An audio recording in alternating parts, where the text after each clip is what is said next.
Welcome to the Mashup. Tell me whether I'm wrong or right. East or west, up or down, side to side. I sit to stand and fall to fly. Of all of my impulsive plans, pop and lock and salsa dances on demand. I follow leading off the map and stop the chatter. Who make modern vehicles? Welcome to the Mashup. I just need to know. Like, somebody needs to just be like, oh yeah, that was me. I'm the one who makes all the bad decisions. Because none of them ever try this stuff out in real life in the winter. You can still get some vehicles where you've got to push the button to turn on the seat warmers. So when you use command start, you can't just leave a dial turned up or a button pushed. You've got to actually manually turn it on each time. So even though your car's warming up, your seat isn't warming up. And like they have it so that your windshield wipers don't kick in until you get in there and the vehicle's going under your control. But the Bluetooth does. So if you're parked close enough to your house that it picks up the Bluetooth, whatever you're listening to Bluetooth on, it gets pulled away. You've got the setting for one thing in the car, but you don't have it for the other one. Think your way through this stuff. You guys are just engineers, man. Engineers. He told me he was going to rant about whiskey, I thought. And instead, you've had a change of heart. Mashup 144 twos. Welcome back. I made it. Welcome. I made it. I'm here. Sean shows up just barely in I time. thought I would take a page from Jeff Rath's book last week. Oh, we go live in 15 seconds. Oh, I had plenty of time. Plenty of time. Yeah. I had a couple extra seconds than him, but it has been fast and furious this Friday morning. And I'm here. Lucky. I'm here. I did a lot of driving this morning. Either way, twos. How are things on your end this morning?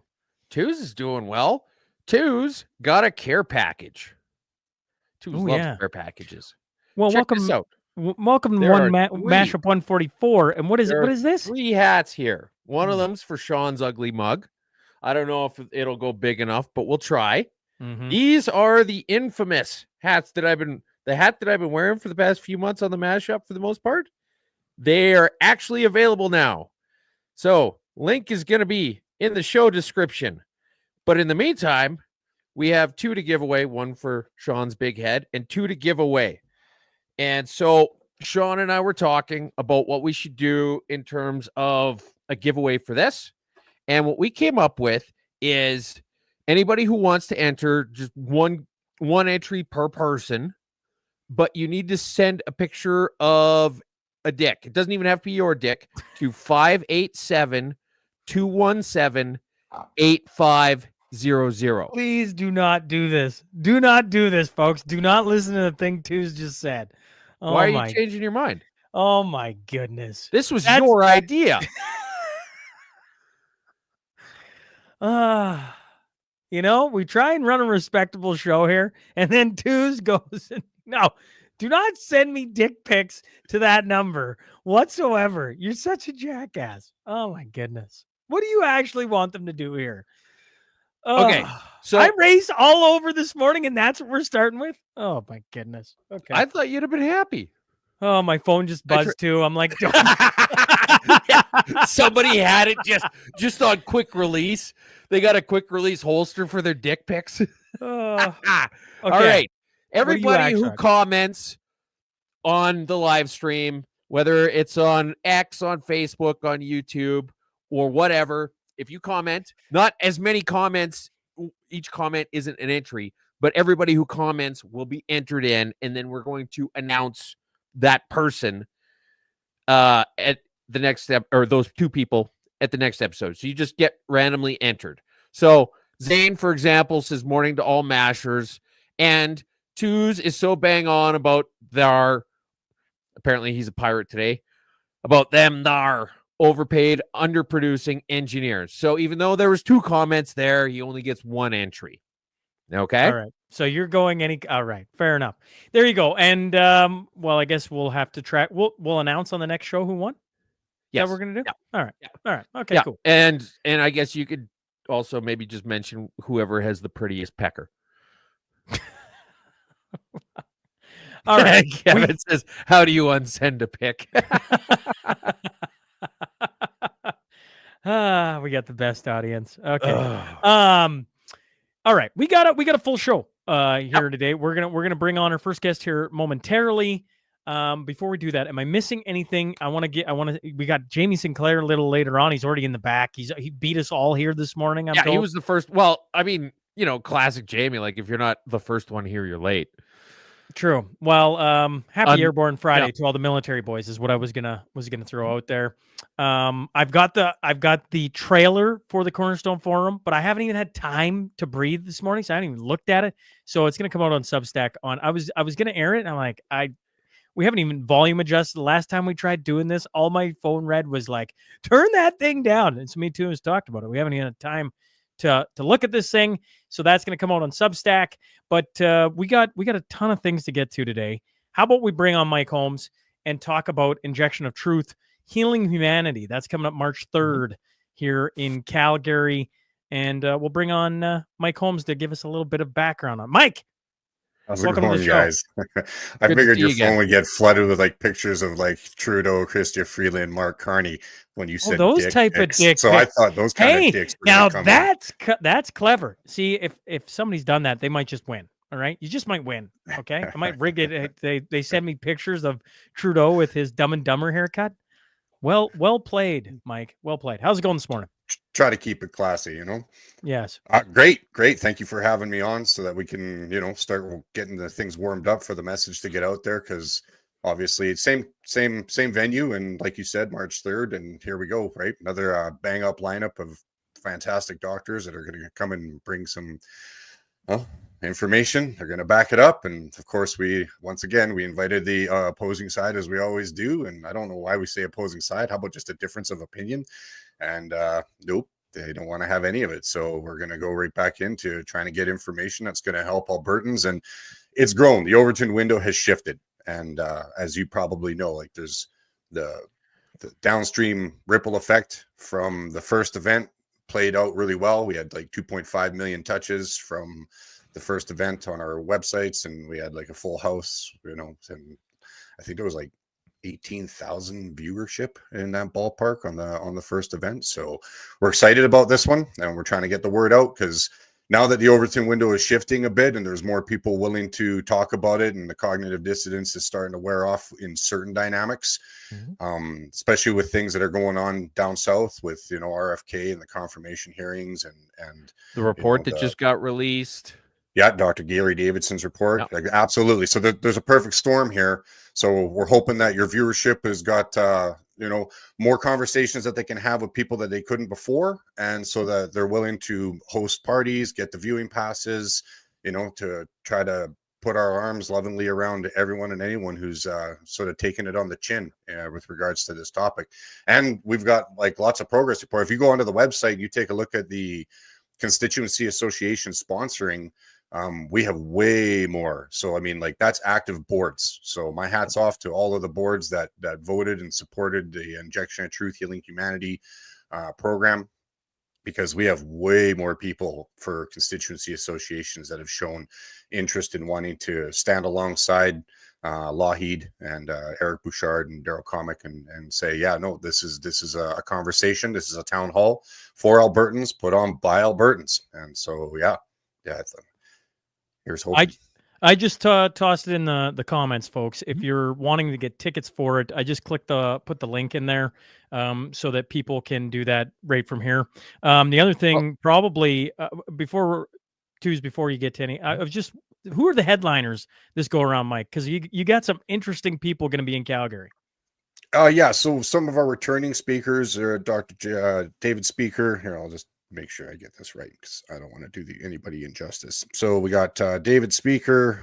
We have Brian Bridle, his last name Speaker? Dr. David Speaker, Brian Bridle. They're returning, but we also have two from litigation side of things. When it comes to, we got Mr. Sean Buckley, we got Mr. Jeff Rath, then we have Dr. David E. Martin, Dr. Denis Rancourt, and Dr. Joni Liu. These are the extras that are going to be speaking at the event. So that's awesome. We had Jeff Rath on here last week. Yeah, we did. And if you're looking at having more and building support compared to even last time. I mean, you said you had 2.5 million touches. Like, those are Catholic Church numbers. I'm gonna let crickets roll by on that one. I'll be here all week, folks. Yeah, unfortunately. Now that's good. Now that's good. Yeah, that's good. Sorry, Mike's having technical difficulties. Yeah, we dropped him. Yeah. Dr. Gary Davidson's interesting because of obviously the report just releasing, but I would also point out Dr. Danae Rancour is interesting. He's been on the podcast before. He's a fantastic. He's made international news, and then of course I think he was just on InfoWars, but I see Dr. David Martin's stuff everywhere, like him coming to Calgary, like that on top of Speaker Bridal, Sean Buckley, Lou, all these people. I'm like, the cast of characters that are coming to Calgary this go around is going to be fascinating, I think. Yeah, and the relationship building that's happened too. I mean, one of the being involved in both events, and my family volunteers and so forth, obviously, and the hope that they also have, like, in seeing citizens doing what we're doing. And even though obviously, like, we had a mission statement, we really wanted to try to encourage the vaccines to get off the childhood schedule, and we understand that Danielle Smith plays the choice is important angle, which, okay, fair enough, but informed choice, right? And so it's the information, and so to watch all the doctors, like, a bunch of them wanted to be able to also participate again in this event. And it's like, we're finding ourselves with this Rolodex of fantastic talent, and they're loving what Albertans are trying to do, because, like, to make no mistake, right, this is Albertans doing the thing. So that's a real encouragement, because we're finding ourselves that we could put ourselves where maybe we could put together an event where we have like a full day seminar, kind of like what you're doing with the Cornerstone event, like put together something where it's like, no, we're going to have, give these speakers more time. And so that way they can put out more information and more data that Albertans could use, so that they can make good decisions, so that they can also help their friends make good decisions. Because clearly we're still dealing with obstacles and roadblocks in from the authorities. I mean, like, that's why we have some legal individuals speaking as well, like Mr. Buckley, Mr. Rath, because this is not still just a health thing, right? This is happening like all over the place, all over Alberta still. And so there's people that are dealing with the consequences downstream of everything that happened with these, the release of the injections.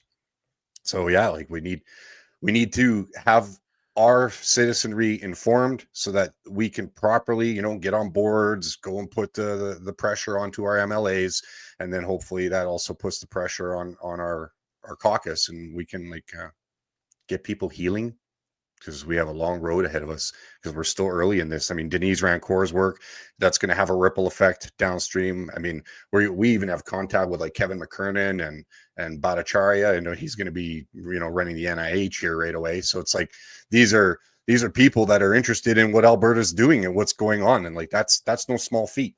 I mean, besides the whole 51st state thing. Yeah.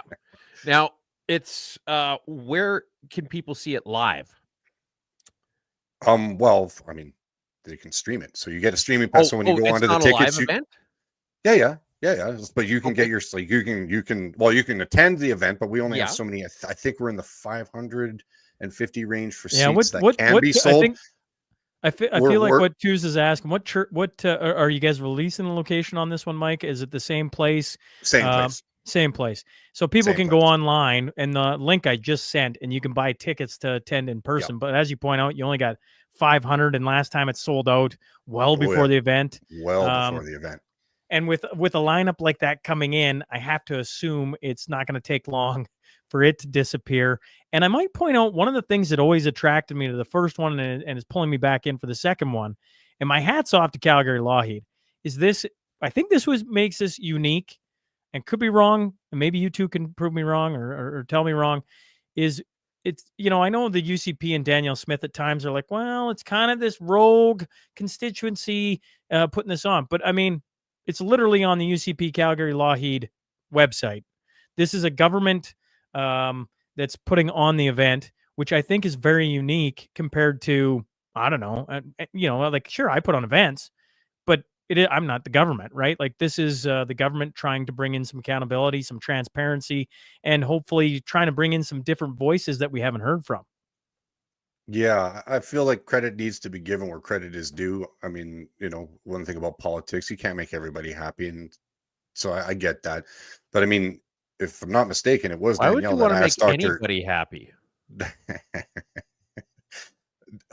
Dr. Gary Davidson's report was at the request of Danielle Smith. So, True. so here we are, we're downstream, and now he's going to be speaking at the event as well.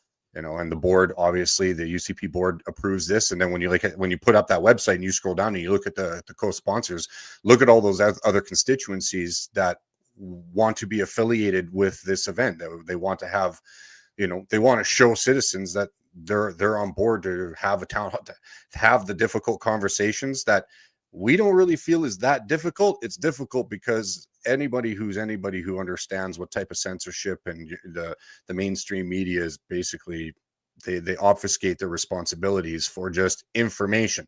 So it's great that we have government officials that are like, okay, well then I guess we gotta roll up our sleeves and do the heavy lifting. And then this is why I come onto the shows, or we try to line up doctors to talk about the events on different podcasts. And if there's anybody out there, friend of a podcaster, and you can possibly get this spread out, so that way we can grow the numbers, because we have double the bandwidth this time. We actually we sold so many online passes on the last one, we reached our saturation point. So now we've changed that for this show's production. So hopefully we can get more people involved on the online side of things, because we had great numbers in Australia. We trended for a long time. So I'm hoping that, if there's any way I can get to, like, I don't know, Cafe Locked Out in Australia, it'd be great to jump on there and talk about the show, see if they're willing to wake up and stream in on that. We'd like to test our limits on the live stream. Yeah, just looking at the prices, one of the things, if you can't make it in person, right? Because it's a Monday night. Correct me if I'm wrong on that, Mike. It's Monday, right? So you go like Monday to get to Calgary. There's going to be some people who are like, I just can't. But if I'm reading this correct, it's $51.50 to have a viewing party online, right? And then you can watch it from the comfort of your home. You can bring people over. You can do a lot of different things. And if memory serves me correct, on the last one, I think there was video coming in from different viewing parties from all over Alberta, showing people, Albertans, among others, there was viewing 200, if I'm not mistaken. There was 200 viewing parties. Yeah. Like I know here in Lloydminster, there's going to be a viewing party. And your point on the different places, Calgary, Acadia, Calgary Southeast, Central Peace Notley, Calgary Buffalo, Bonnyville Cold Lake, St. Paul, Calgary Lougheed, Red Deer South, Airdrie East, Leduc, Beaumont, as all sponsored by. I'd certainly love to see Vermilion, Wainwright, Lloydminster there. But hey, we would too. I digress. Hey, we would too. It'd be nice to see a whole lot more constituencies put their backing on this event.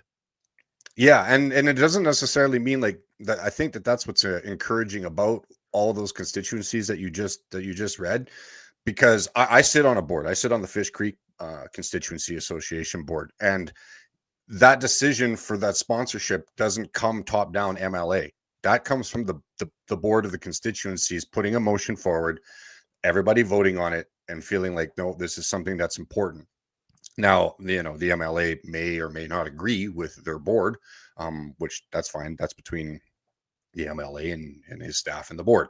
But that lets you know that there's more of us, like the people, the plebs, choosing to be involved and to get this information out. So that should be very encouraging. It was like walking around the AGM, right? It's like, it's not so much worrying about whether or not you want to be UCP.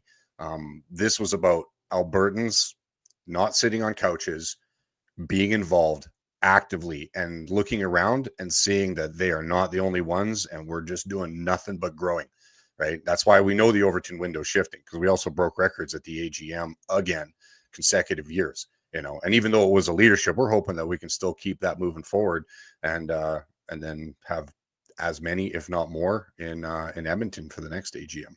Is there any final thoughts you have on Injection of Truth before we let you out? No, just get involved.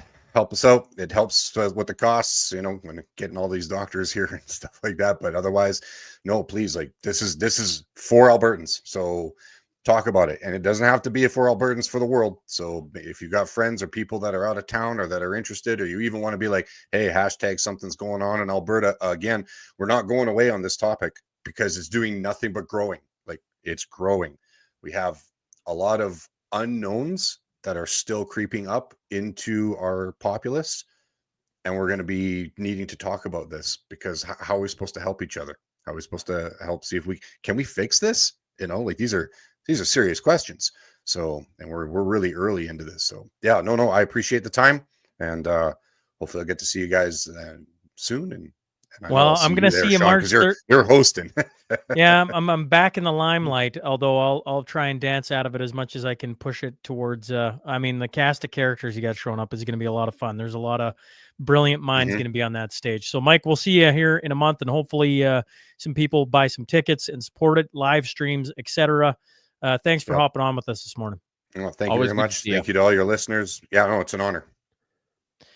All right, Mike Holmes, Injection of Truth, Healing Humanity. That's coming up March 3rd, folks. And as he said, Dr. Gary Davidson, who just had the report come out, Dr. Dennis Varencourt, Dr. David E. Martin. I'm fascinated to meet that guy, too. Like, I'm like, well, you've seen his videos, right? Him talking, bow tie. You're like, that guy's going to be interesting. Bow ties are hit and miss. There's no middle ground when it comes to people who wear bow ties.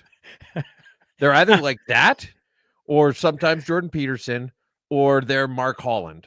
Like, there's no middle ground. People who wear bow ties, they're like redheads. Sure. Hey, before we bring in our next two guests, if you're enjoying the show, how about you give it a like, a share, a retweet on Twitter?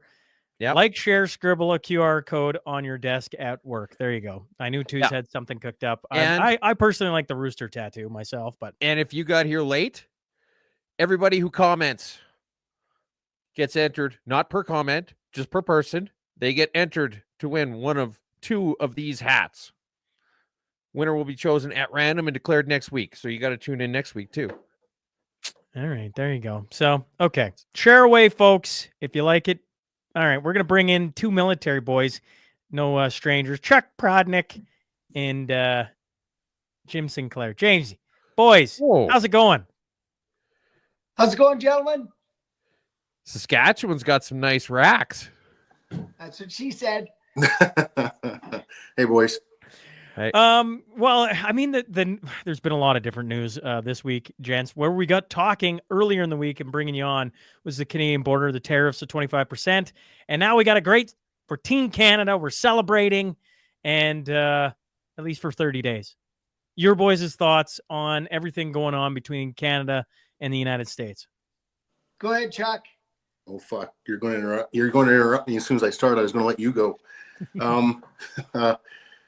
Look, this Team Canada thing, the more I hear about all these folks, rah, Team Canada, it took about 2 seconds for them to shit all over Danielle Smith and then steal her homework on top of it a few days later just to do what she was trying to do in the first place, which was actually negotiate with the big redhead down south, big orange man. And nobody in our government tried that. She did and got called out for it by everybody on Team Canada. And like I said, stole her homework. And that's what we're doing now, is everything she basically said to do. This Team Canada bunch is also the same people that about 3 or 4 years ago were making sure you showed your papers. We're asking you what your medical status was. We're shutting down businesses. Now they want you to buy Canadian. 4 years ago, they were shutting down Canadian unless you were Walmart or Amazon or Costco. This Team Canada is now using veterans for the first time possibly ever in some positive light. Look what we've done with the States. Look at our veterans here died for your guys over in this war and that war and this, that, and the other thing, instead of using us as a pejorative, which is their, like, what they would normally do if they ever thought about us in the first place. So this whole Team Canada thing lasted up until we got a 30-day reprieve, which is kind of like they didn't want you to finish your homework that day, and you got a little bit of, well, boy, I got 30 days to still slough it off. That's all we're going to do. This is all smoke and mirrors the feds are doing. They haven't called back Parliament. They're probably not going to do it. I don't know where they're going to get that money. We're going to be in a worse situation than we were before because Trump gave us 30 days. And if we don't follow through, then what? Then we're royally hooped. I'm about done with this whole confederation thing at this point. This whole confederation thing lasted, the French premier the other day was like, no. We need your dirty oil when it suits us as a bargaining chip, but heaven forbid we build more pipelines. What most of these idiots don't understand is because a lot of these guys were calling for let's turn off the power to the states. Let's turn off the gas to the states. And that was really brilliant, except for a lot of our gas that feeds the East goes through parts of the states. These idiots don't understand that, well, they've got taps too. They'll just turn those off. They've got valves all over down there. Well, then what? I'm okay with all of the East freezing, to be quite honest. I didn't see any other premier other than Danielle Smith doing anything about it because the other gimmies out there in the East have all these little provinces out there that do nothing but keep a hand out from Alberta. Well, they were perfectly happy to shit on Danielle Smith, and now they're perfectly happy for a 30-day grace period. So like Will Smith said, keep Alberta out of your damn mouth. Like, just done with it. Anyway. Is it my turn? Did I interrupt you? Letterbox. I'm marking this day down. Hey guys, listen. We gave Trump every reason to put these tariffs on us. We have not been a good neighbor. We've legally for him to put these tariffs on us, Canada's got to be a threat to the United States, and that's why he can legally do this. So we've known that he's going to be the president. We knew about the tariffs. We did nothing in advance to stop this. And several governments have put us in this awkward situation.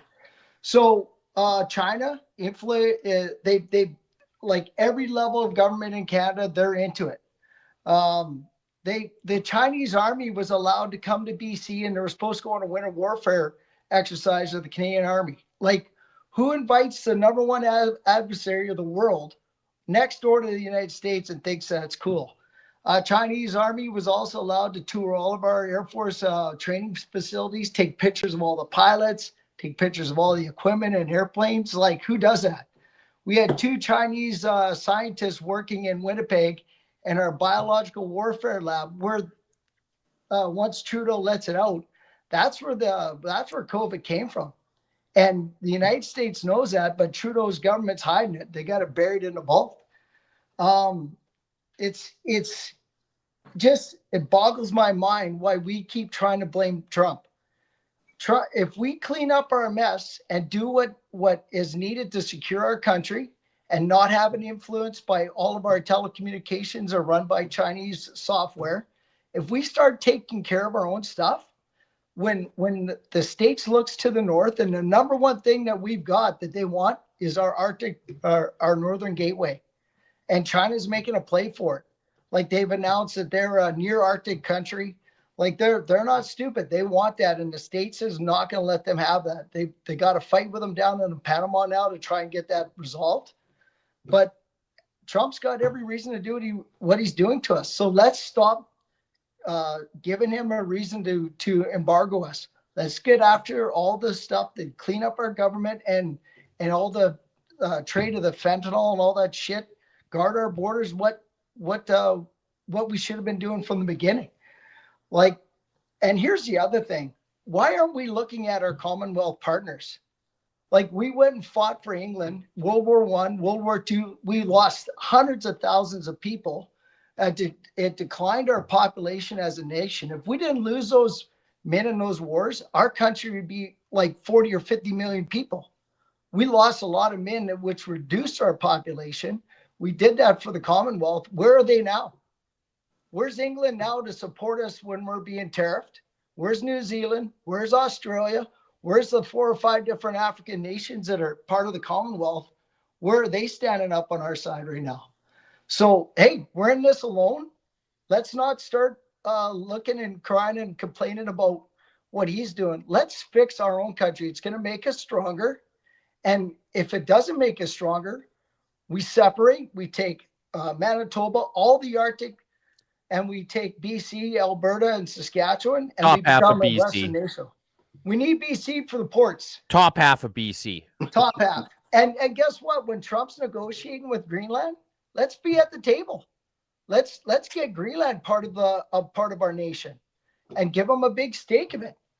Like guys, we got to start thinking outside the box. We got to start digging down deep and working together.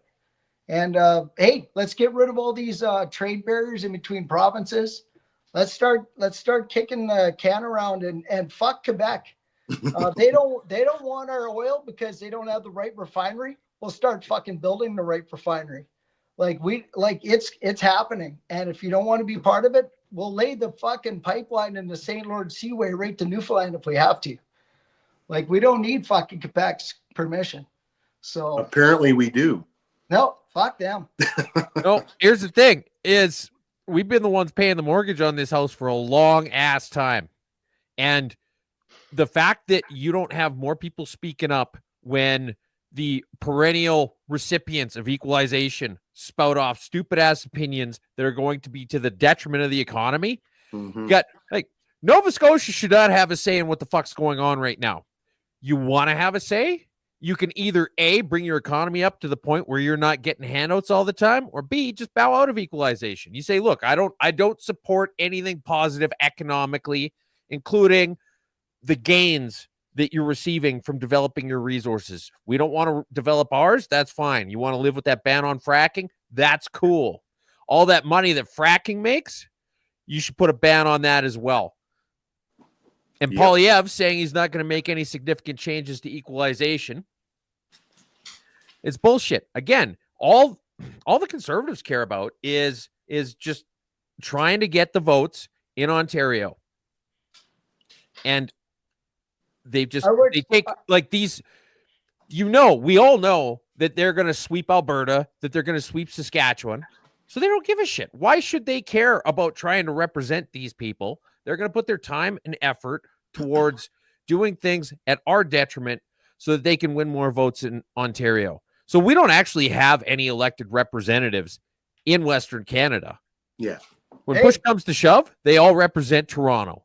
Hey, guess who I met? Guess who I met when I had a beer in my hand in Hotel Sask? Was it Andrew Scheer? Yeah, Andrew Scheer. And we had a great talk. Guess.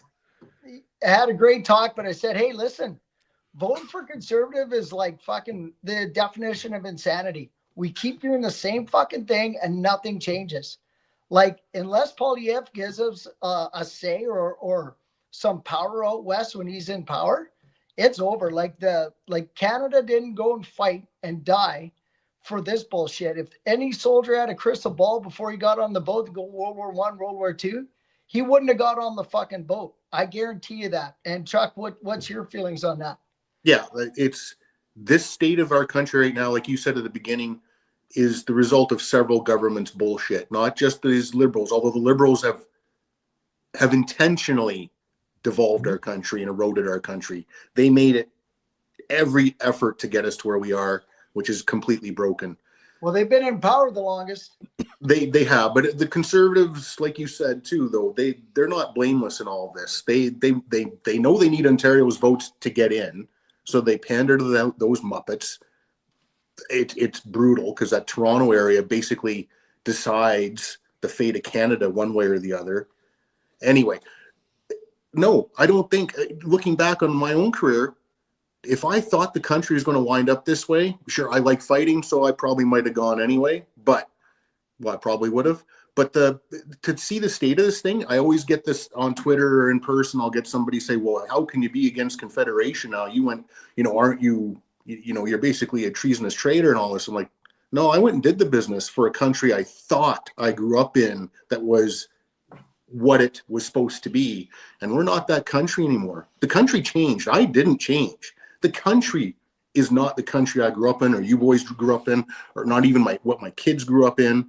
And for you guys with younger kids, good luck. This is not the country that we grew up in.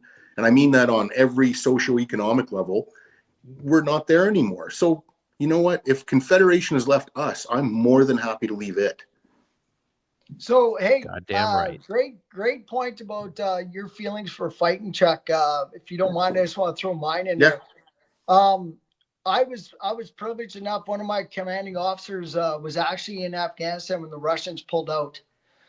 He like the whole detail about how Pakistan is on Afghani land. They got a nuclear, they're a nuclear country. They're never going to be allowing that land to go back to the Afghani government. So they're always going to be in turmoil because it's the reason because of Pakistan and they got nukes, and it's a real deep story.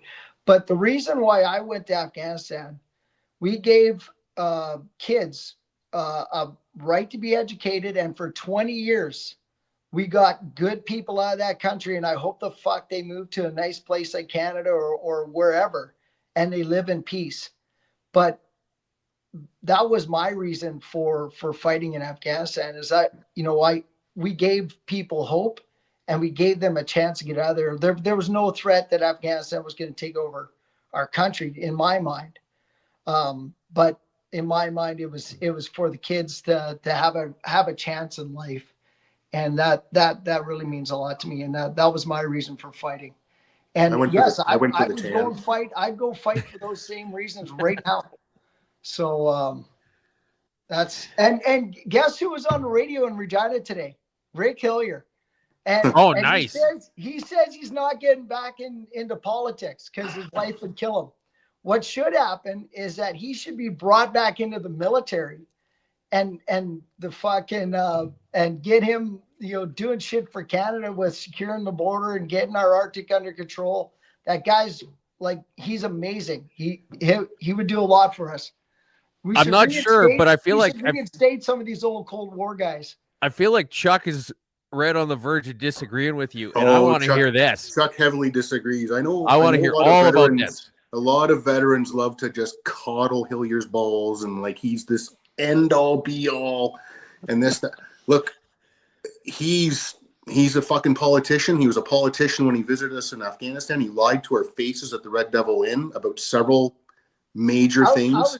I was there, Chuck. And he fucking lied to our faces. Our faces. He got on the phone, Chuck. He got on the phone and phoned the pay officer because I never got paid for 4 months. And fucking he changed all that. He got everybody's pay sorted out. You were a militia guy anyway. Who's paying you guys anyway? Hey, fuck! If it wasn't for we're like the glue. You guys would have been fucking laying around like soup sandwiches if it wasn't for me. Yeah, I fucking enjoy a good soup sandwich. But Hillier fucking... Yeah, you look like a soup sandwich from time to time, too. The fucking guy lied to us about several major things that night. There's a few other reasons why I have no use for the guy. All those guys to get to where they got to had to be political. There's a reason our commanding officer on that tour, Ian Hope, didn't get what he deserved because he wasn't political. They shoved him away in a NATO college, and maybe he really wanted that deep down at the end of it all. I don't know. Jamie, you probably know better than me. You've spoken to him a lot more than I have. But that's a guy that should be in charge of our borders, a guy like Ian Hope. Yeah. That's a guy. Right.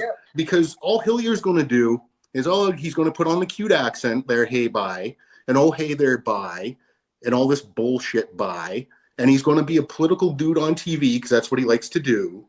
And maybe he'll get a couple things done. I don't want that guy.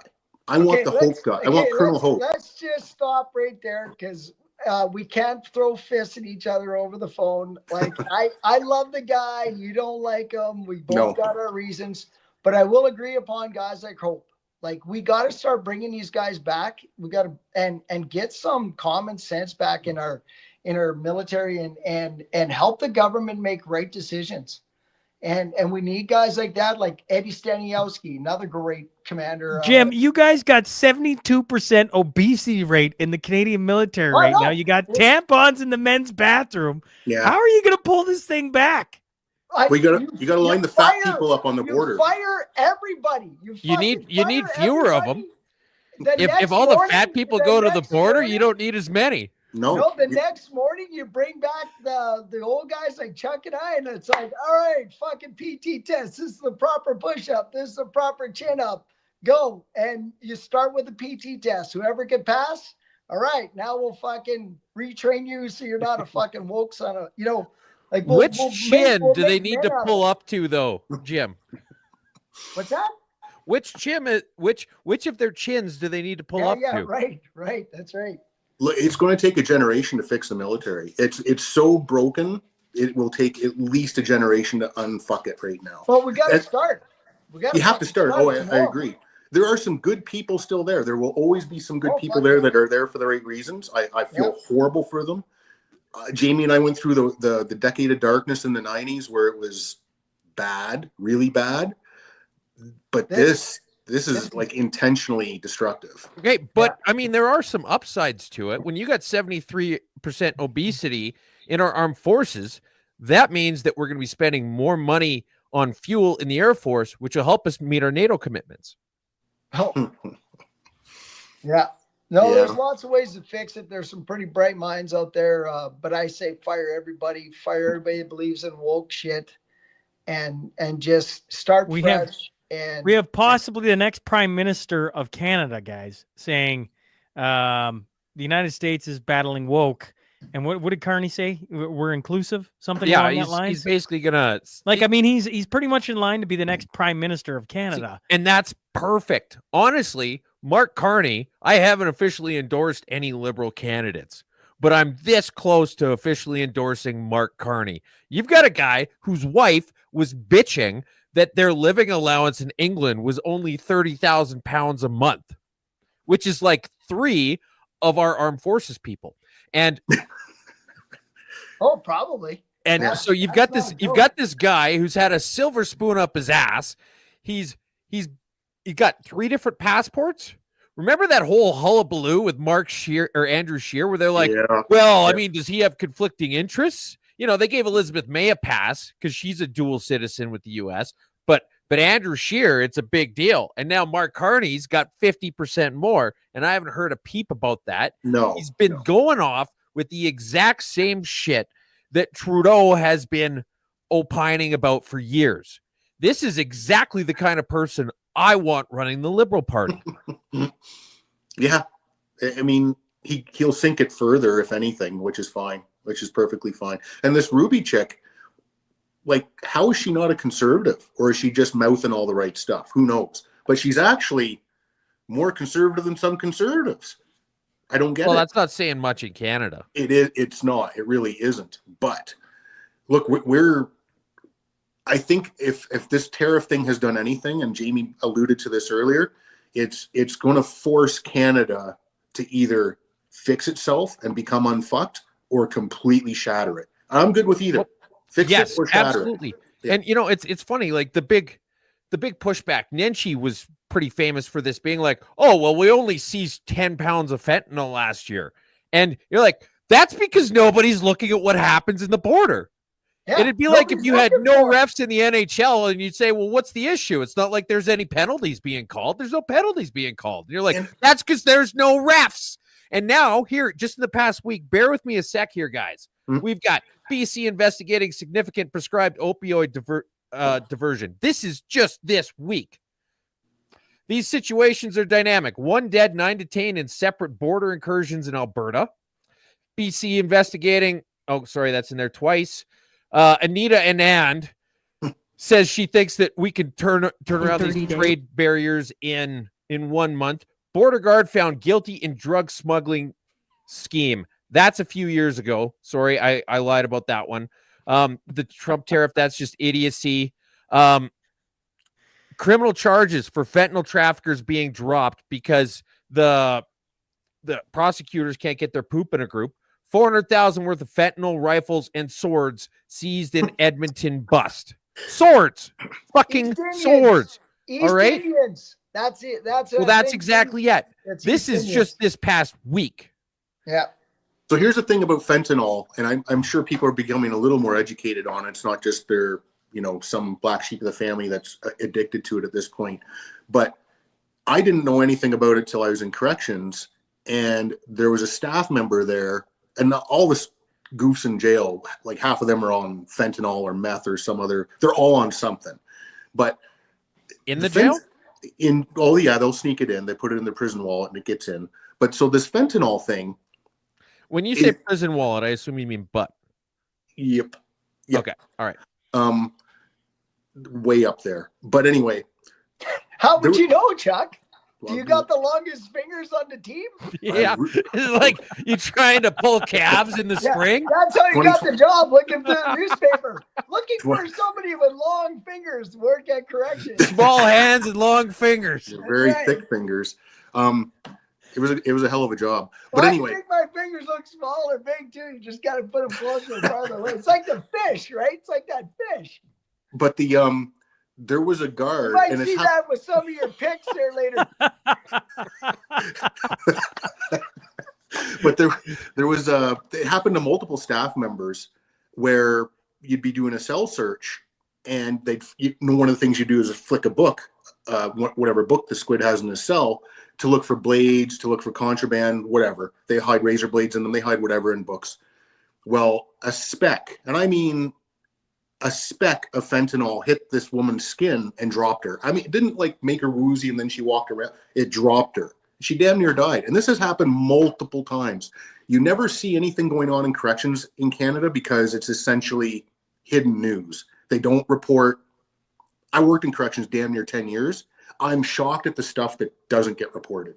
Like just the murders, the rapes, the drugs, but fentanyl, even the inmates are terrified of fentanyl.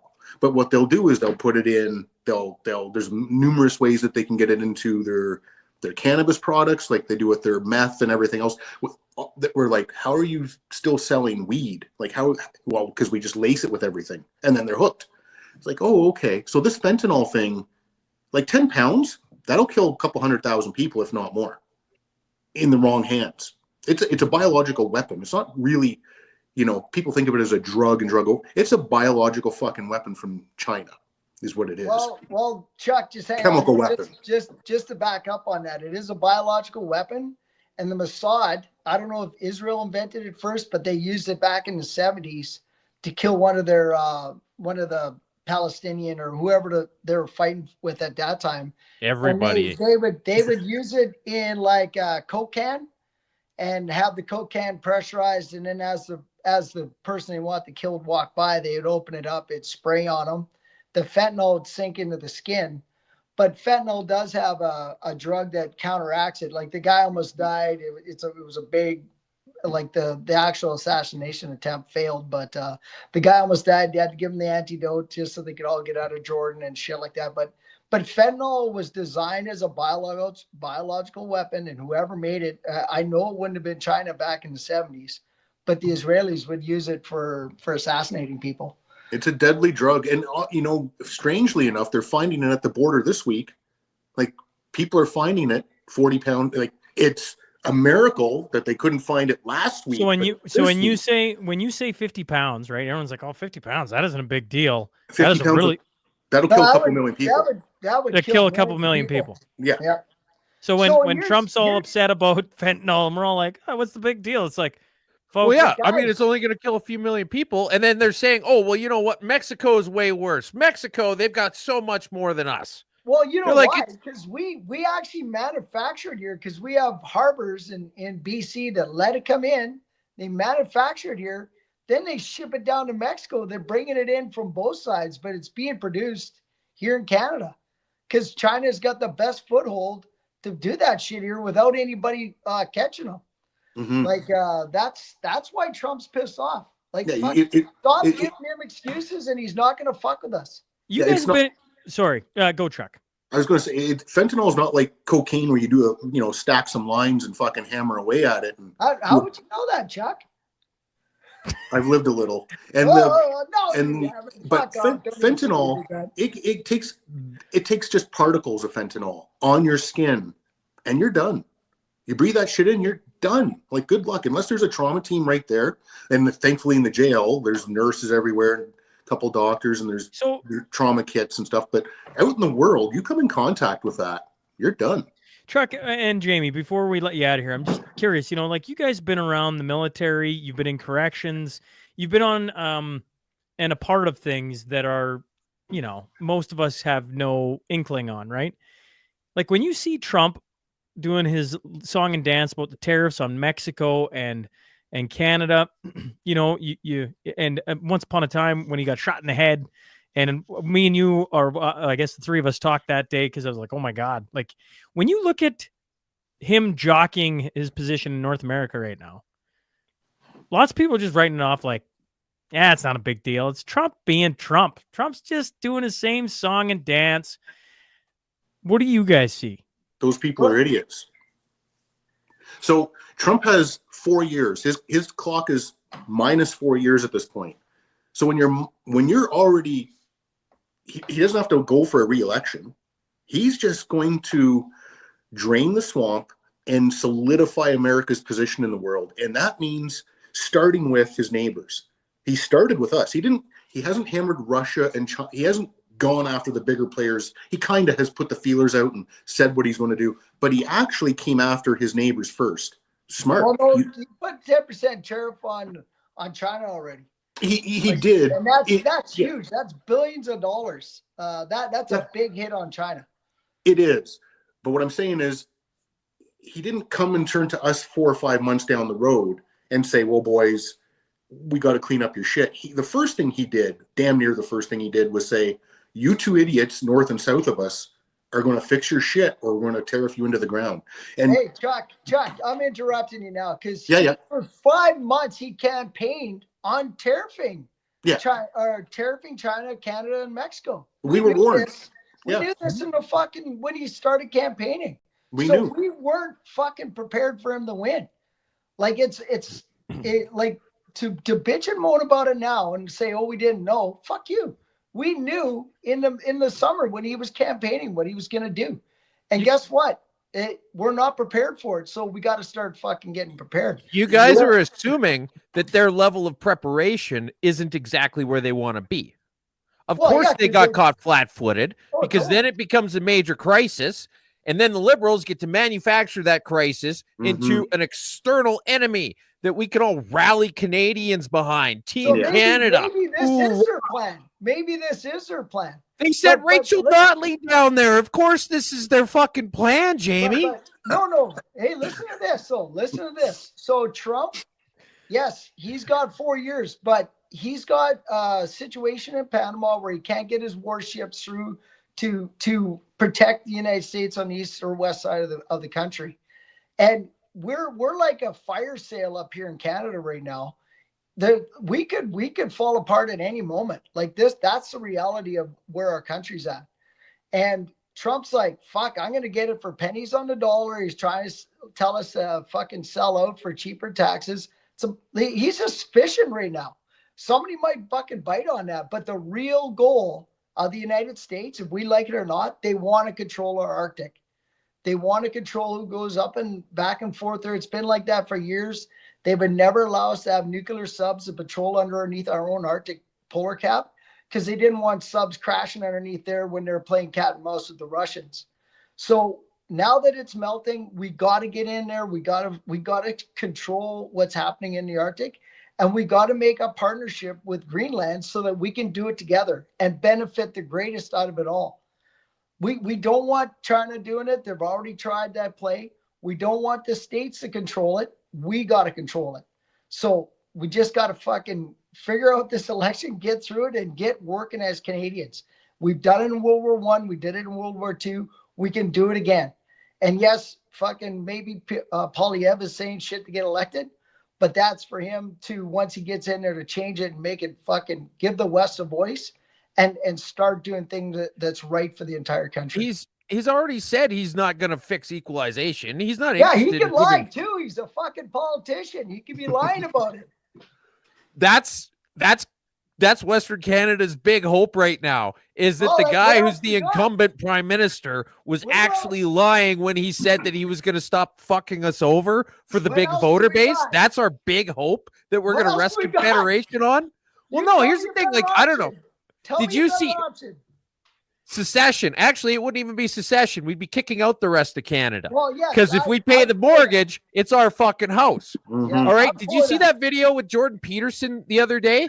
Where he's talking about his article in the National Post and how basically he lists all these reasons why Canada needs to step up to face, so that Alberta doesn't look down the barrel of being the 51st state and saying that's a better option. And he's like, you got all this and you can do all this and you can do all this. But the simple fact of the matter that Jordan doesn't get is that the answer isn't do all of this. The answer is any of this would be preferable in Confederation right now. Oh, we're not going to send $20 billion to the rest of Canada every fucking year. Mhm. We're 4 million and change. But guess what? That's like $5,000 ahead. Fuck all once we start selling our oil. Once we get our oil to the world, $20 billion is a drop in the bucket of what this country's going to produce. Like that's for sure, but we can't get pipelines built in Confederation right now. We just had Jagmeet Singh, Francois Legault, and Yves-Francois Blanchet all speaking up, and they're saying one news cycle after they were like, let's go Team Canada, and if you're not getting behind it, you're bad and you're evil and you're everything we ever said you were. And now a week later, they're like, we don't want any fucking pipelines. Support Canadian, but not Canadian oil. Canadian everything except for Canadian Western Canada. All right. And then, here's the thing, right? Like, oh, well, if we leave Canada, we can't get any pipelines built. Motherfucker, we can't get pipelines built right now. Look at all these pipelines that we are not building. Oh, you're right. You're right. I keep waiting for a spot to like exit these two out, but I've been between the three of you. I'm like, dude, just exit myself out and become a viewer. This is fantastic. Hey, any final thoughts? I gotta let Twos talk about some headlines at some point. Jamie, where's he going? Is he going to sleep again? Where's he going? Jamie, where have you disappeared to? Oh my God. We can hear him in the background, folks. Here he is. What has he got? Oh, he's got a little bohemian. I'm having my morning beer. Okay. And one other thing I got to show you guys. Don't forget about announcing this beautiful thing for our community. Hey, we're gonna put it up to the screen, Jamie. I've actually got that. I've got it in the community notes, but you'd do a better job of telling us. So why don't you go nuts? Yeah, go nuts. Tell us what it is. So we do an annual ice fishing derby every March. It's always the first Saturday in March. So this year it's on the 1st. You can win up to $5,000 depending on how many people come. And there's a breakfast in the morning. It starts at 8:00. Fishing starts at 11. It's over by 2. And yeah, all the money stays in our community, goes to our kids. Buy them rec passes, buy them skates, buy them pucks, sticks, whatever they need. Running shoes for track and field, whatever the kids need in our community, it's for sports. So yeah, if you're anywhere around Regina Beach, come on down. It'd be good to see you. We got lots of 50-50, lots of door prizes and shit. So yeah, it's going to be a good event. Nice. Can I ask one final question? Because some people are chiming in saying, let them go. Okay, fair enough. Can I ask a final question? Where is that derby? It's right out Regina Beach here, Last Mountain Lake. There you go. Like this week alone, okay, there was the Winnipeg man arrested after a transit hammer attack. And then there was somewhere in Ontario, and I'm spacing on the place, there was the guy chasing the cop with the axe. Did anybody see that? And there was that home invasion where the guy killed 2 of the 3 where he attackers. killed 2 of the 3 guys. I'm like, okay. This is all great. Rah. We're going to, put the people in. I'm like, is anybody else paying attention to what's happening in our country? I'm like, literally Mel last night, as I'm watching the video, she's like, what the hell are you watching? I'm like, a guy chased a cop with an axe, and our cop won't shoot him probably because he's like, oh, man, the paperwork that's going to be on this if I do this. Right? It's a hate crime. So he's trying to he's got his gun pulled, and everyone's like, he's got his gun pulled. It's like, just shoot the guy. He's chasing you with an axe. I'd be the worst cop. I'd be out of ammunition by lunchtime. Like I wouldn't need a holster. And I'd have 2 hands. I'm serious. It'd be carnage. I see somebody spit on somebody and fucking shoot him in the face. Like your holster would be about as useless as a space bra. Yeah, that's right. It'd get about as much use. It'd get about as much use as a flush toilet in Mumbai. The reason I bring it up. Canada needs 2 types of jails. So you need a provincial jail, which would be run exactly like the military did. And Chuck, you know how harsh our military jails were. 2 years less a day. You can't talk. You eat bread and water. and lard. You exercise 1 hour a day. It's just torture and pain. But every soldier that came out of there that became a boss of mine were the fucking best soldiers and so motivated and switched on. The second jail would be a federal jail. It'd be in Baffin fucking Island.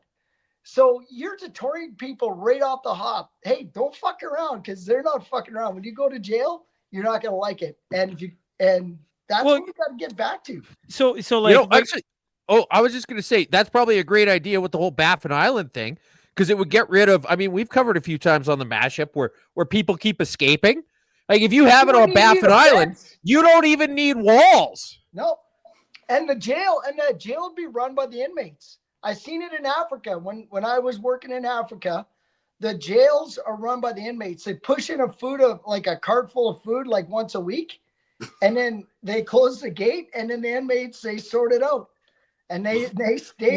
We're letting men into women's prisons. I watched the El Salvador prison. Did you see the videos of that? Yeah. And I'm like, oh man, this is intense, right? Like no bedding, no, like it is just concrete, a little basin, a toilet. I'm not going to let Jim drink by himself. I'll be right back. And I'm like, that'll never come to Canada unless Canada goes to somewhere else and it gets really freaking bad. But then I look at it and I'm like, Canada is getting really bad. We got people chasing each other with axes, hammers. It's all I'm sitting there watching the video. This is bizarre. Like Carol Scobie says, shoot him in the leg, right? The video. And I'm like, I assume at this point, there's no point in shooting him in the leg. No. Shoot to kill. Shoot to kill. There's a couple reasons too. Like it looked like the cop had tried his taser first, and the guy was in it's called excited delirium, where basically he's either so high or his adrenaline is rushing so hard, nothing's going to affect him short of being shot. And even shooting him, like Jamie, you saw dudes over there. Yeah, dudes overseas were basically zombies. They were so high or so adrenalized, you'd hit them, right in the brain housing unit, and they'd still be moving like a zombie. And you'd have to only place you could shoot them to take them down where they weren't going to keep walking at you is through the pelvis, and hopefully right in the dick. Right? Yeah, it's true. So here's the other thing, guys. So we're trying to create these housings inside of our city centers for these people to be rehabilitated. We never did that in the past. We had insane asylums out in the country, far away from the city centers, where they weren't being influenced by people dropping off drugs and all that bullshit. They got to rebuild these facilities that they tore down in the 90s or the 80s because they thought they're terrible.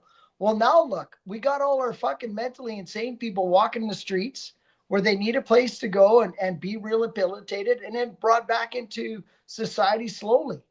Like we're just fucking spinning our wheels, making all these big bedding houses for people to go and sleep, and it just creates more chaos. They got to go somewhere where they can dry out, they don't got drugs, and they got people there to take care of them mentally and physically. And that's the only way to fix these people. You can't fix them by fucking coddling them. You got to be hard on them. And unfortunately, they make fucking choices in their life, and that's where you go. So that's my empathy for that shit. Mm-hmm. I would say half the prison population that I dealt with in corrections was had severe mental issues. Not a little like, oh, I'm a little bit ADHD or OCD. I mean psychosis type shit. And all of it, the bulk of it was enhanced by hard drugs. I'd say 90% of the population there is on hard drugs, like at least 90%. I'm not a mathematician, but it was a high amount. Drugs are ruining. And this all goes back to the opium wars. Like when we drugged the entire country of China and fucking stole all their goods and brought it back to Europe. Well, they're still fucking mad about that. No, they are. Get over it, China. That's why they're doing it to us right now.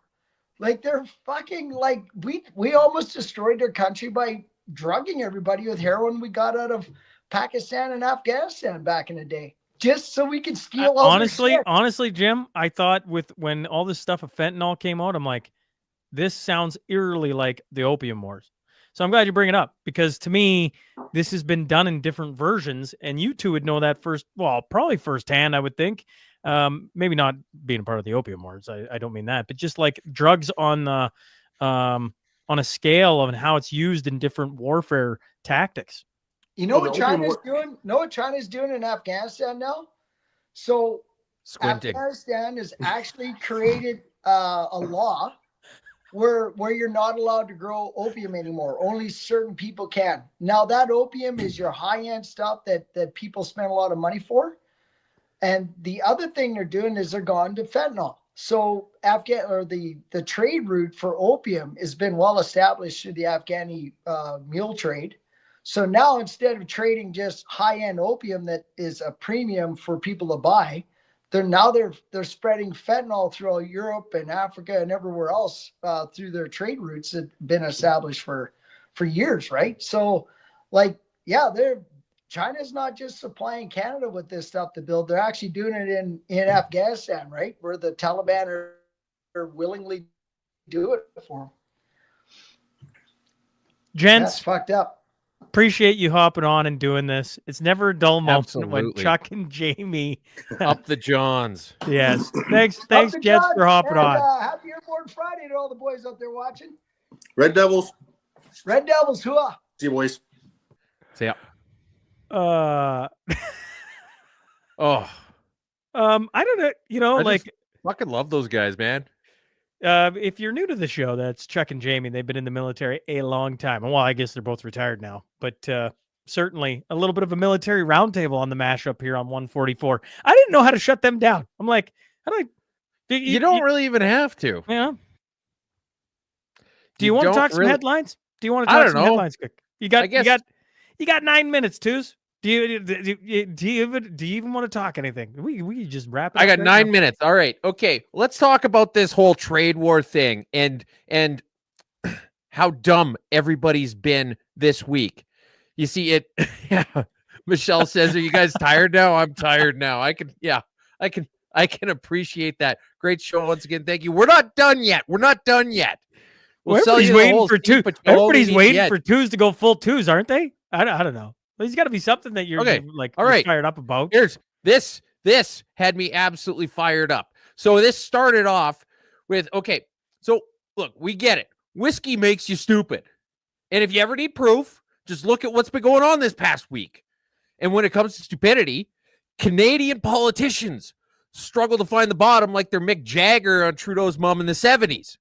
Trudeau, he says people should pick rye whiskey over Kentucky bourbon. He doesn't know a fucking thing about any of this. So listen, you fucking quaff testicle. I don't need some soft-handed, stuttering simpleton to tell me about fucking whiskey. When I need Appletini advice, I'll give you a fucking call. And then Doug Ford says we should buy Canadian. When he legalized selling booze at convenience stores, he bought Bud Light.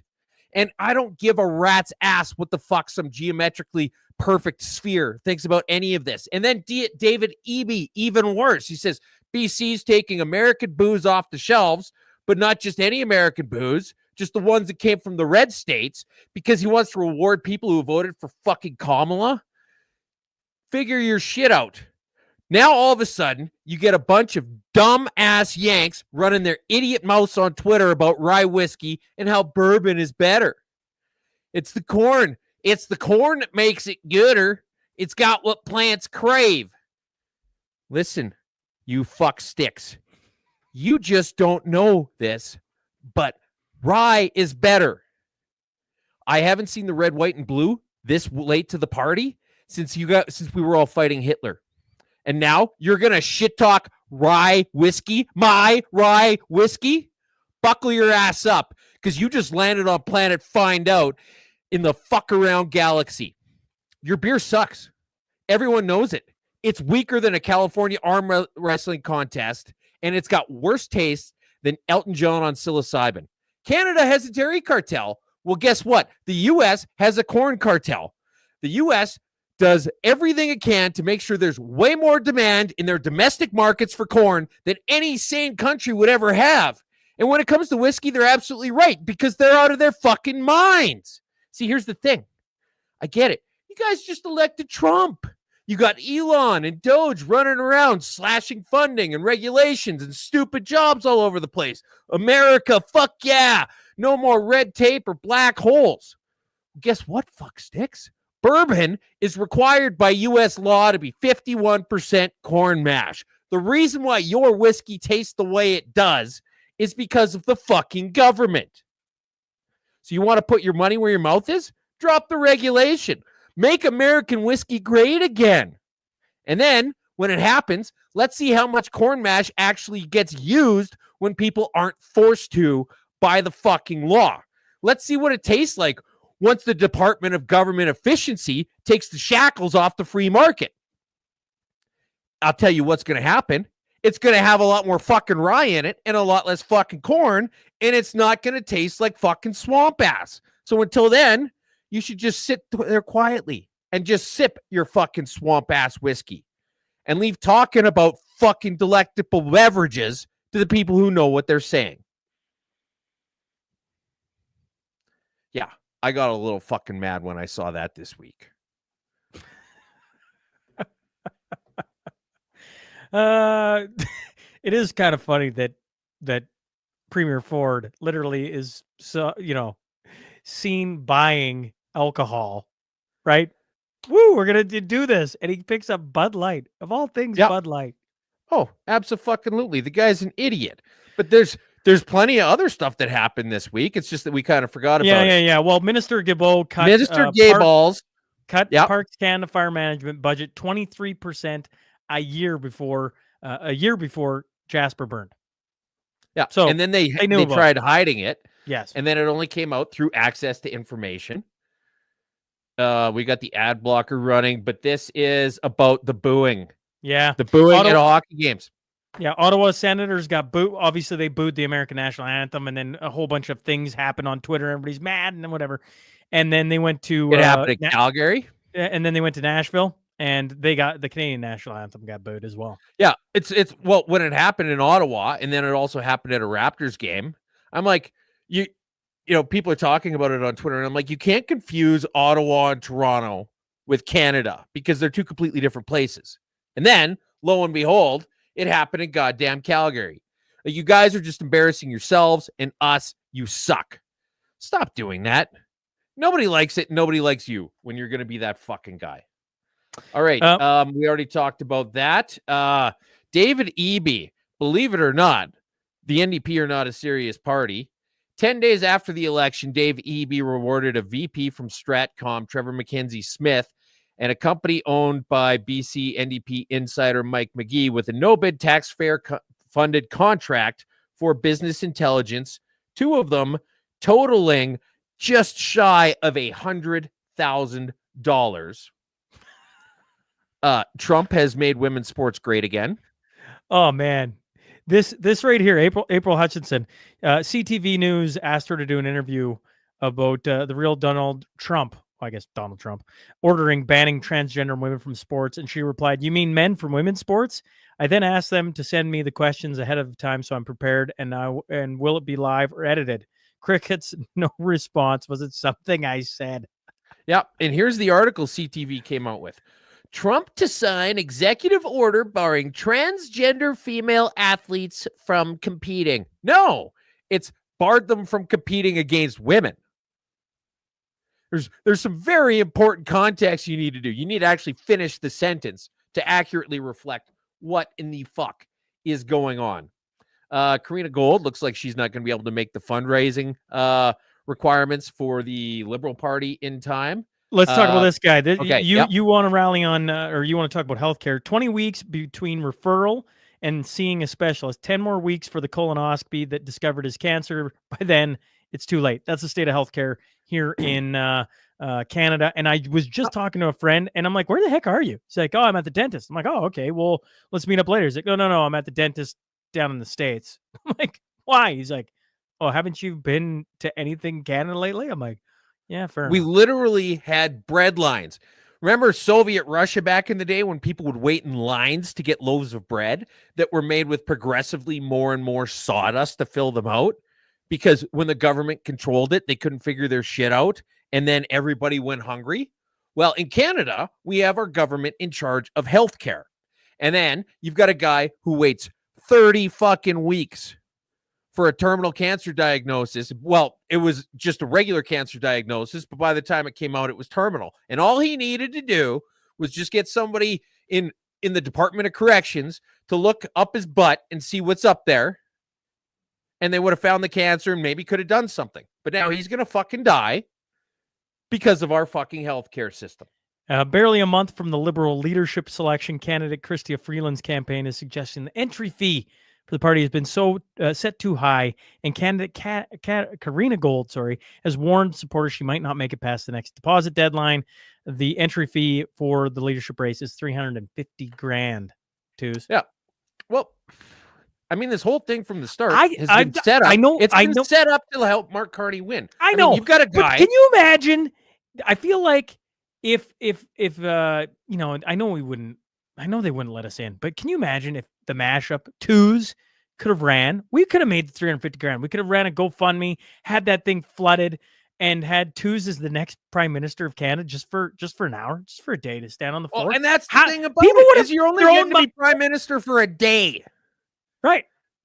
And who the hell has money to throw away at being prime minister for one goddamn day? Mark Carney. He probably didn't even need to write a check. He probably just pulled his wallet out and he's like, here, keep the change. This is the guy that's going to be running the Liberal Party. And I fucking love it. I wish they didn't have the ability to just strike a candidate. That really bugs me because can you imagine the people would run to be prime minister for a day? They could have done it as a really cool fundraiser. That would have been exciting. Yes. It could have been a really cool fundraiser. 100%. Like you're going to give the Liberal Party $350,000. It's like, if I get to be prime minister for a day, yeah, I think we should do that. I think that'd be a lot of fun. Yeah. Justin, you're fired. Like that's what you're paying to say. You're paying to say, Justin Trudeau, pack your fucking shit. Isn't it a Dave Chappelle skit where he's like, where he walks around the office? You know what I'm talking about? Or he's like, fuck you, fuck you, fuck you, you're cool, fuck you. Yes. I think that was in Half Baked. Maybe it was in Half Baked. I could see twos walking down. We could just put a film crew on you. Like, it'd be great. Just be great. Should do a skit on this, folks. All right. Bonnie Crombie, who's running for she's running in Ontario to Ontario be Liberal leader premier. Bonnie Crombie, admitting she doesn't care about Brampton. No, not in Brampton. No. I don't go to anything in Brampton. It's not my city. I don't care. She doesn't care about Brampton. She's the Liberal leader. And she doesn't care about Brampton. Doug Ford saying a re-elected government's going to cut the gas tax permanently.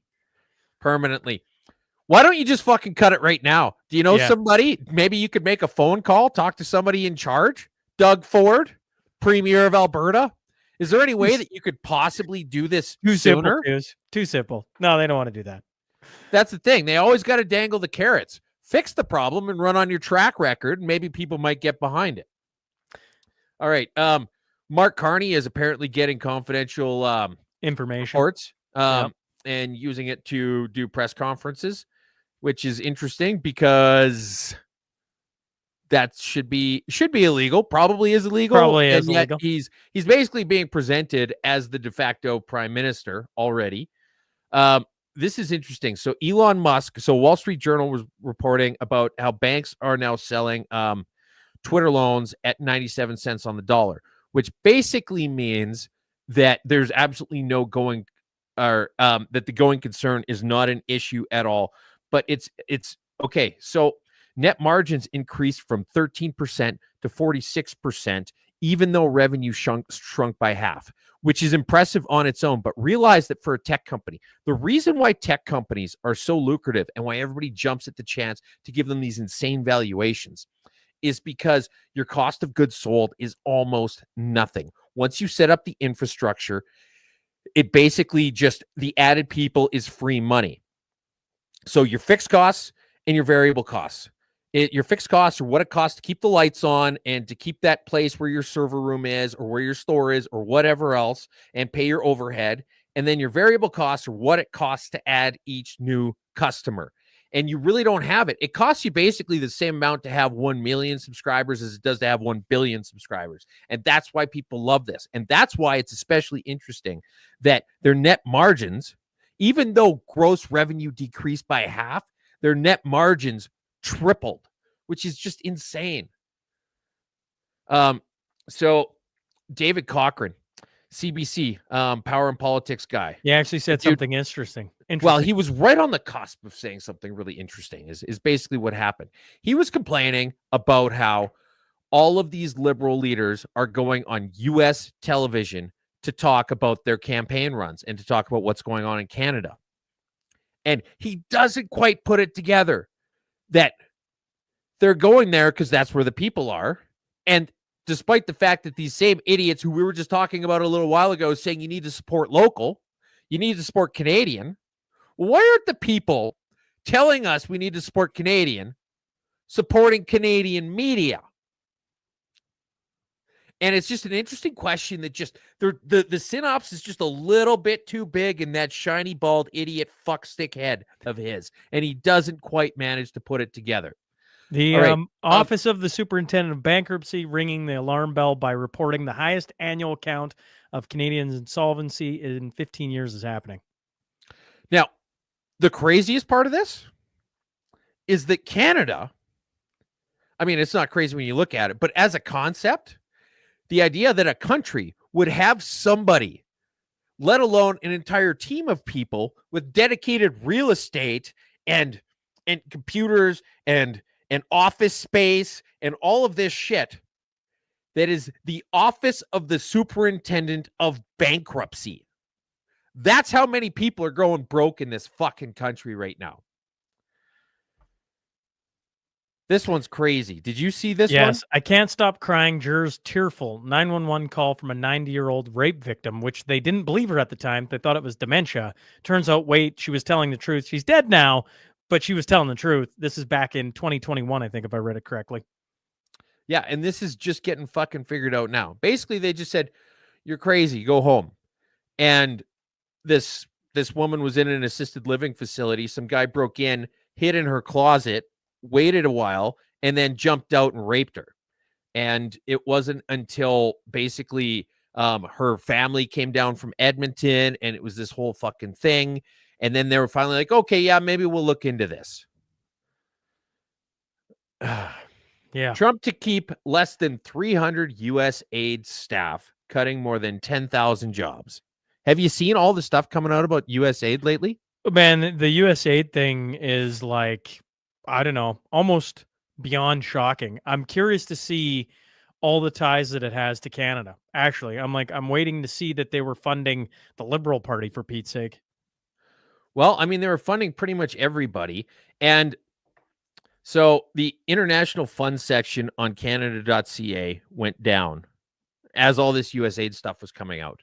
The website went down. They said they're experiencing some issues and it's going to be up soon. And everyone's like, oh, yeah. As soon as everybody starts looking into USAID stuff, you're like, oh, they're going to find all. Because let's face it, if USAID is spending a bunch of money on condoms for terrorists and Saudi Arabian Sesame Street and transgender Peruvian comic books and all of this other stuff, what do you think Justin Trudeau's Liberals have been sending our fucking money to do? And so the website goes down where you can look all this stuff up. And everybody's like, oh, yeah, well, that just tells you what's going on right there. They're trying to hide it. Maybe, maybe not. Because keep in mind that nobody ever looks at these websites. They're not set up to handle even moderate amounts of traffic, let alone lots of it. And if you're looking at all this USAID stuff coming out, you're like, well, I wonder what the wokest fucking government on the planet has been spending their money on. And you and 50 other people go to look it up at the same time and the website crashes. So maybe they're trying to hide all of it, but maybe they're not. They're trying to hide all of it, too. They're trying to hide all of it. All right. Occam's razor is that they set it up fucking poorly because they have idiots running things and it crashed. They do have idiots running things, but they're trying to hide it. All right, what do we got? Here's a perfect example. In 2015, we talked about this before, but somebody else just found it.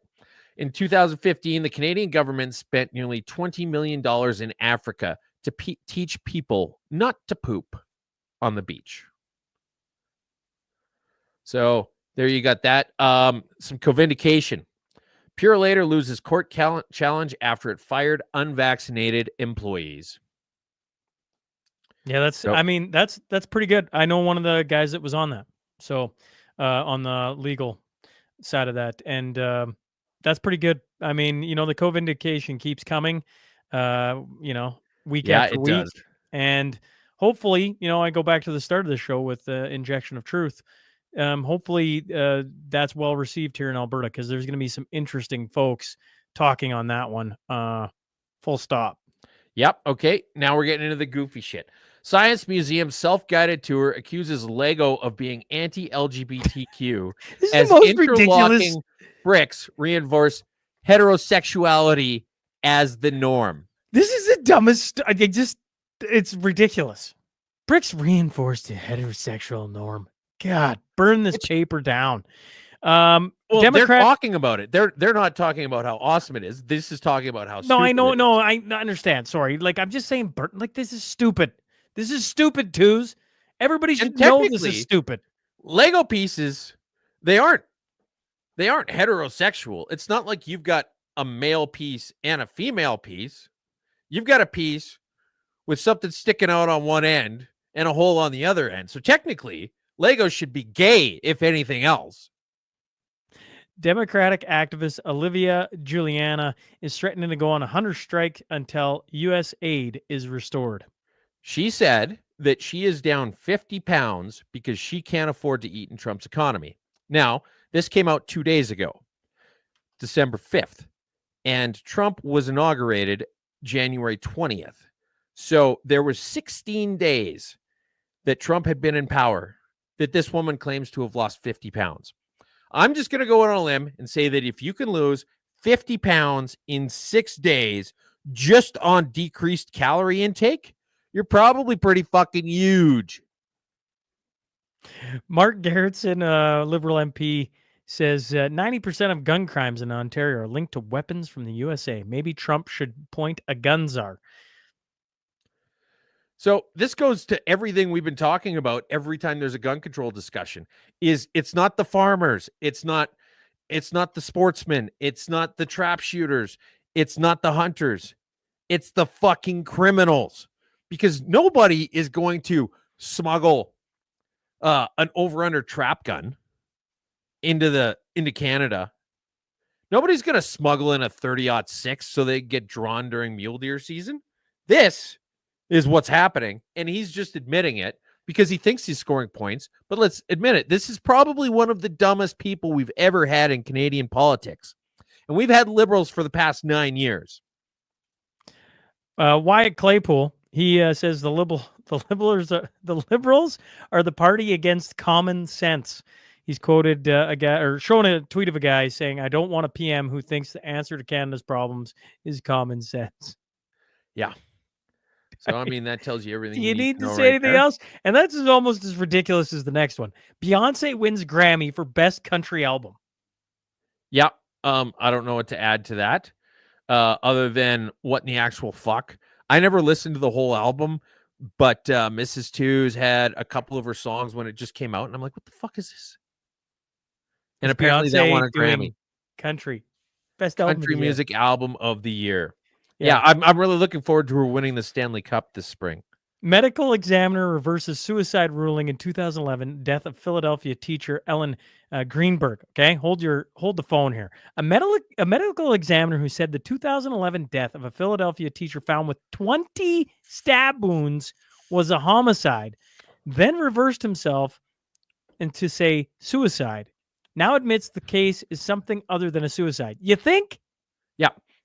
10 of the stab wounds were to the back of her head and neck. Which, I don't know, whenever I'm committing suicide, I always stab myself in the back of the head. Honestly, what did this woman have on Hillary Clinton? A French gynecologist has been barred from practicing for a month because he refused to examine a transgender patient on the grounds that he was only qualified to treat real women. Give the guy I need you to look at my ovaries, doc. Well, you don't have any. It's that simple. That's fantastic. Okay, this is what was happening in Airdrie a few days ago. It's just absolute carnage. There was just this ridiculous pileup. Look at how far these vehicles backed up, and then you got a Jeep being like, "Fuck this." But look, like cars are all spun around, tore to hell. The interesting thing about this, though, I mean, this whole thing is interesting, but just read these comments. In Canada, in the Canada I grew up in, Canadians knew how to drive in the winter. This is all right. Oh, maybe they all got pushed to the bottom now. When you flood the country with immigrants who never lived with snow and ice conditions, you can expect it. You can also expect your insurance premiums to go up with payouts for these accidents. Definitely a Brampton driver. Let's see here. Okay. Well, anyways, I doubt many Indians would go through the expense of winter tires. And I was just going through these comments, how many newcomers involved. There were probably a lot of conversations exactly like this. You bloody fuck, you bastard bitch. The point is that every single person who saw this video had just assumed it was a bunch of immigrants. And I find that to be very fun, probably at least a little bit true, but it's just interesting that that's just everybody's go-to. Just bitch lasagna. They were just trying to go for Bob's and Vagine. Canadian man gets his penis stuck to the freezing ground while being detained following a bar fight. I believe that was in Fort Mac. Prince Albert. Yes, it was Fort Mac. So there's that. During his struggle with security, his pants fell down, fully exposing his privates. The man is lashing out about people making fun of his, quote, tiny wiener, says it was small because it was so cold out, according to Fort McMurray today. I don't have no fucking hog or nothing, but these folks making vids and shit about my tiny wiener. You try having a dick getting her froze to fucking solid ground and see how small that shit gets, he said, according to the news outlet. Gone are the days when a feller can get his wiener frozen fucking solid to the ground without it going viral. All right. Shall we happy news it? Yeah, let's see what we got for happy news. Happy news. Don Cherry turned 91 the other day. Don Cherry. And it was the top story at the Toronto Sun that day. Yeah, what a beauty. Trump signed executive order barring transgender female athletes from competing. Taking a page. Disney lost 700,000 subscribers in Q1 2025. So Christopher Freeland's thing about everybody should cancel Disney Plus, I guess everybody's starting to listen to her finally. And along with the U.S. backing out of funding the World Health Organization, Argentina has as well. There you go. Community notes. If anybody is, well, here, I'll read it. Shout out to Callan. His son's band, Kieran Gardner and the Blucher Boys, are opening for American Idol contestant Braden King February 7th at, it doesn't say. I think it's Lethbridge, isn't it? 8 p.m. in Edmonton at Cook County Saloon. It's got twice. It's in February 7th, 8 p.m. in Edmonton at Cook County. February 8th in Lloydminster's at Cheers, 8 p.m. So there you go. For tickets, go to BradenKingMusic.com. It's $20 in Edmonton and 22. Oh, twos are like that. 2 in Lloydminster. So if twos wanted to buzz up, you could get free tickets. Callan says he'll buy you a ticket if you really wanted. Yeah. Well, I mean, I don't make it up to Lloyd nearly often enough, but I guess I got to go up there for this upcoming Ontario election. Hey. Yeah, we got to figure that out. Yeah, we got to figure that out. I mean, you can have some strong hands and weak minds to help you lift heavy stuff around the new studio. And then Big Jack Classic, Buffalo Lake, February 15th to 16th. Cornerstone Forum, May 10th. Hey, there's going to be people all over the place there. I was talking to Leighton Gray, and he's like, this looks awesome. Where was my invite? I'm like, you're being invited right now, and you should show up the day before, too. He's like, well, I guess I'm down on the guest list. Anyways, there's going to be lots of interesting people there. Tamara Leach is going to be there. Chris Barber, by the sounds of it. Twos, Sheila Gunn-Reid, Chris Sims, both the boys today, Chuck and Jamie. There's going to be Marty Mike up Holmes, north, actually. Eva. Mike Holmes is going to be there as well. Mike damn well better be there. Yeah.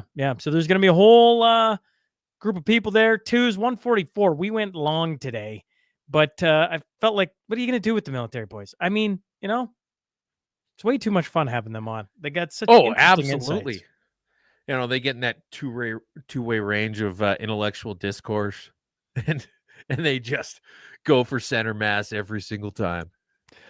That's going to do it for us this week. Mashup 144. Thanks for tuning in, folks. Twos, as always, we'll catch you next week, 145. I'll try and show up 5 minutes early instead of the 45 seconds this time. Either way, all right. We'll catch up to you fine folks next and week. Tune in next week to find out if you want a hat or not. Thanks for everybody commenting. We'll catch up to you next week. Bye, Twos. Yep. Welcome to the Mashup. Tell me whether I'm wrong or right. East or west, up or down, side to side. I sit to stand and fall to fly. Of all of my impulsive plans, popping, locking, salsa dances on demand. I follow leading off the map and stop the chatter, scream happily. Welcome to the Mashup. Welcome to the Mashup. Welcome